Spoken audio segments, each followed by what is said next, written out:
Have you ever agreed to something and only later thought, hang on, how did that happen? Or maybe you're just trying to get a simple yes and it feels, well, impossible. Yeah, it really makes you think about that quote, doesn't it? Mhm. Those who don't know how to get people to say yes soon fall away. Those who do stay and flourish. It's quite stark. It really is. So today, we're doing a deep dive into exactly that, getting to yes. We're exploring these fundamental forces, these sort of hidden persuaders. Right, the levers of influence. And what's really striking is how often they work on autopilot. We Yeah. just comply. We say yes without really thinking it through. And with everything moving so fast these days, all the information overload, it feels like that kind of automatic yes is happening more and more. Definitely, which makes understanding it even more crucial. Exactly.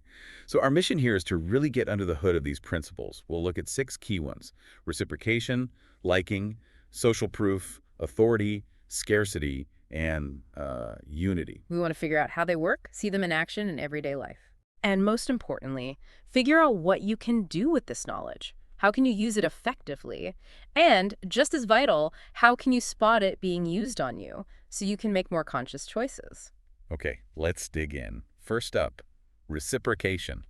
This one feels really fundamental, doesn't it? The idea that we feel we have to repay favors. Oh, absolutely. It's wired into us, a core social rule. You give, I give back.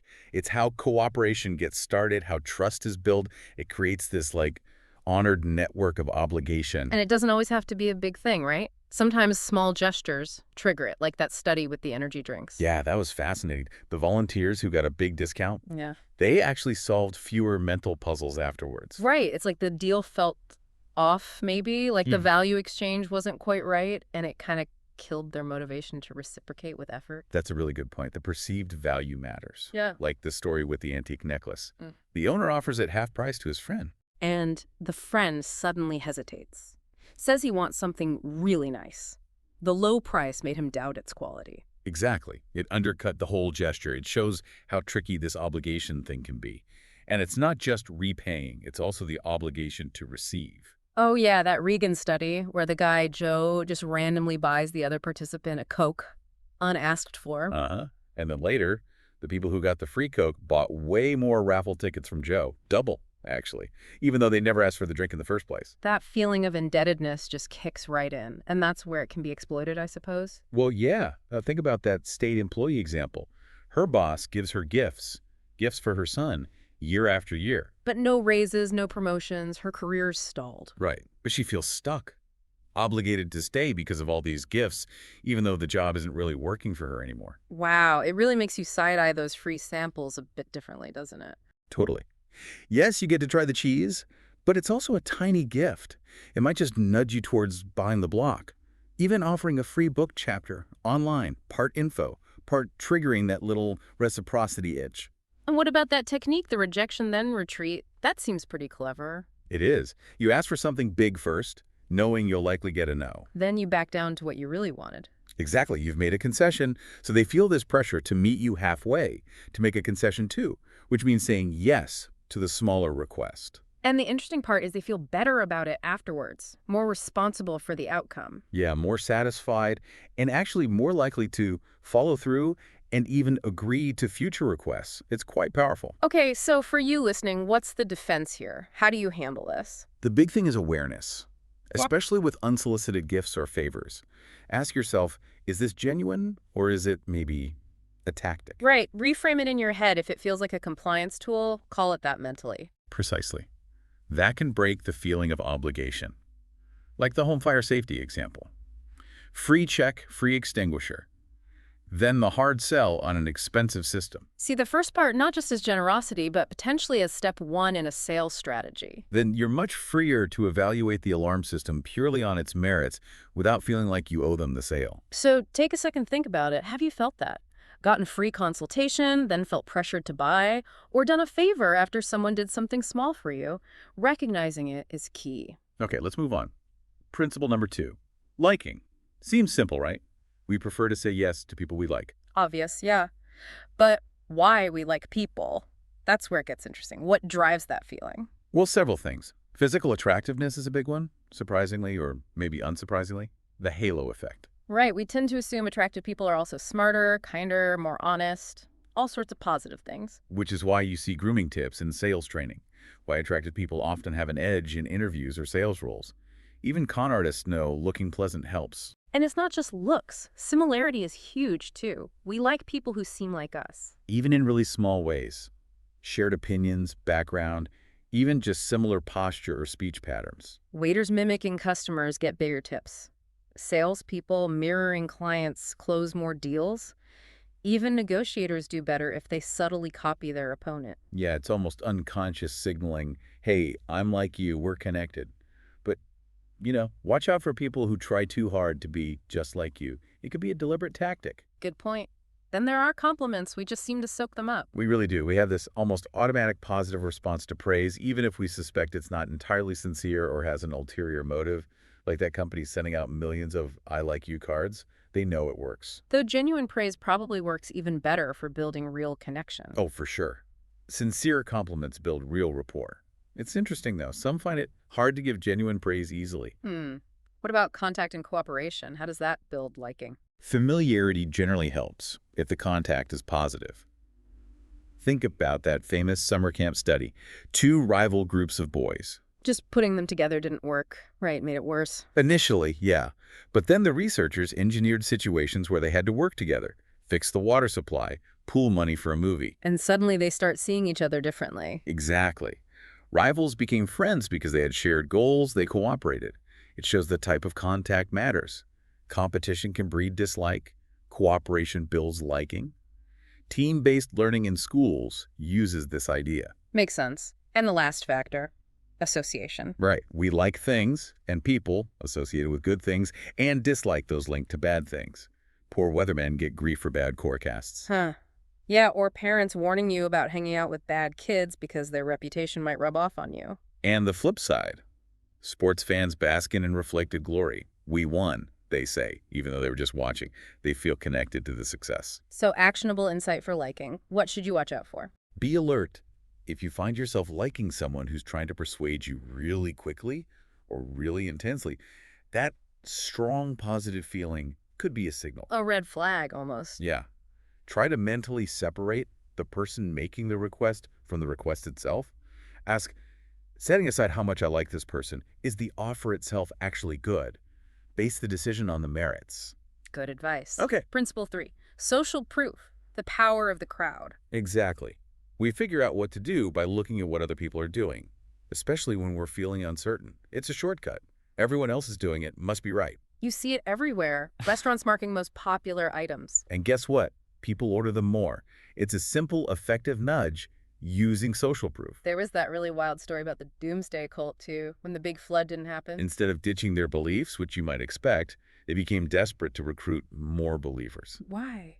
That seems counterintuitive. Their thinking, however flawed, was that if more people believed, it would make their original belief seem more valid, less wrong. They needed social proof to reduce their own crushing doubt. Wow. Okay, that's extreme. What about more everyday stuff, like emergencies? That's where pluralistic ignorance comes in. In an ambiguous situation, everyone looks to everyone else.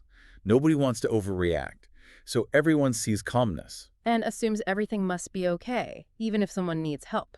Exactly. It leads to the bystander effect. Everyone assumes someone else will act. So actionable insight, if you need help in a crowd. Don't just yell vaguely. Reduce the uncertainty. Point someone out. You in the blue shirt, call 911. Make it specific. Assign responsibility. That cuts through the pluralistic ignorance. That's really practical. It's also interesting how talking about bad behavior can backfire. Yeah, if you constantly say, look how many people are doing X bad thing, like littering or drink driving. You accidentally make it seem normal, like, well, everyone's doing it. Exactly. It normalizes the unwanted behavior through social proof. Better to focus on the positive, maybe talk about future social proof, how support for the right behavior is growing. But we also need to be careful about blindly following, especially people like us, that peer suasion. Definitely. The link between publicized suicides and subsequent increases in, say, single-car accidents involving similar victims is deeply concerning. Yeah. It suggests a tragic copycat effect driven by social proof among similar individuals. So we use social proof as a shortcut, but sometimes the crowd is wrong or the proof is faked. Right. Think about online reviews or sold-out claims that might be artificial scarcity, creating fake demand. So the defense is question it. Step back and ask, is the social proof real? Is the crowd actually informed? Don't just follow blindly. Precisely. Okay, next up, authority. Principle number 4. This one feels powerful, our tendency to obey authority figures. Deep-seated. Learned from childhood. And the Milgram experiments. They were shocking, weren't they? Showing how readily people would follow orders from someone in a lab coat, even orders that seemed harmful. It's scary, and it's not just the person, it's the symbols of authority, too. Titles, clothes. Absolutely. A uniform, a fancy suit, an impressive title. They all signal authority and can trigger compliance, even if the authority isn't actually relevant to the situation. Like that study where a guy in a business suit jaywalked? And way more people followed it into the street against the light than when he wore work clothes. The suit just screamed, authority, even though he had none in traffic matters. Con artists must love this. The bank examiner scheme often uses someone dressed up, looking official. Playing on those symbols of authority to gain trust and deceive people, especially vulnerable older folks. And even in professional settings like hospitals, that idea of nurses having mechanical obedience to doctors? It's a documented concern. Following orders without question because of the doctor's perceived authority, sometimes leading to errors. That rectal eardrop story is a stark, if maybe apocryphal, illustration of the potential danger. So how do we navigate this? What's the actionable takeaway for authority? 2 key questions to ask yourself when faced with an authority figure trying to influence you. First, is this authority truly an expert in this specific area? Look past the suit or the title. What's their actual expertise here? Exactly. And second, how truthful can I expect this expert to be?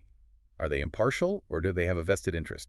What are their biases? That's crucial. And sometimes authorities try to build trust by admitting small flaws, right? Like Warren Buffett in his reports. That's a great example. He openly discusses company mistakes or shortcomings. It seems counterintuitive, but it actually boosts his credibility. It makes you trust his positive statements more because he seems honest about the negatives. A smart, trust-enhancing tactic. Okay, makes sense. Principle 5, scarcity. Things are more attractive when they're hard to get. Oh yeah, the fear of missing out FOMO is a powerful driver. We value things more when their availability is limited. Salespeople live by this, don't they? Limited time only. Going fast, only 2 left in stock. Classic scarcity tactics. They create urgency, push you to decide now, often before you've fully thought it through. Like that electronic salesman example. Telling the customer it's the last one and someone else is interested. Even though the customer knew about persuasion tactics, he still felt that immediate spike in desire for the TV. It's a gut reaction. It tacks into that psychological reactance thing, right? We hate losing options. Exactly. Tell someone they can't have something, and suddenly they want it more. It's why the terrible twos happen, why teenagers push boundaries.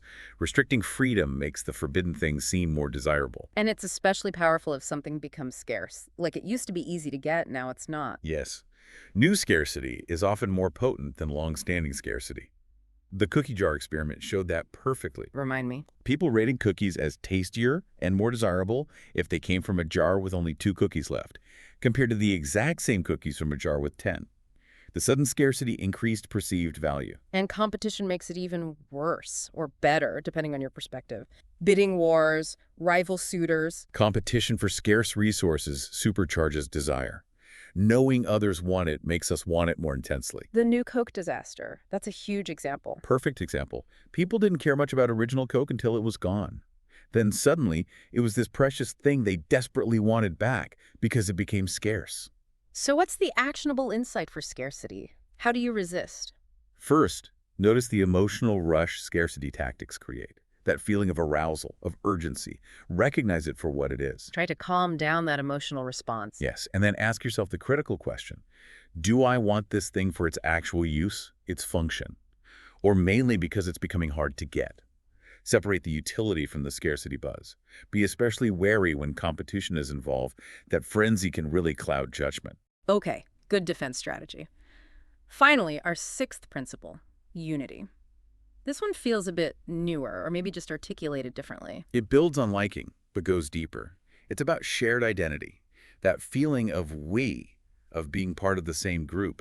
We say yes much more readily to people we consider one of us. Based on what kinds of connections? Various things. Kinship is foundational family, or feeling like family. shared location, your hometown, your neighborhood, shared identity markers like ethnicity, religion, politics, even shared experiences. Kinship makes sense. We feel obligated to family. You mentioned co-residence strengthens that.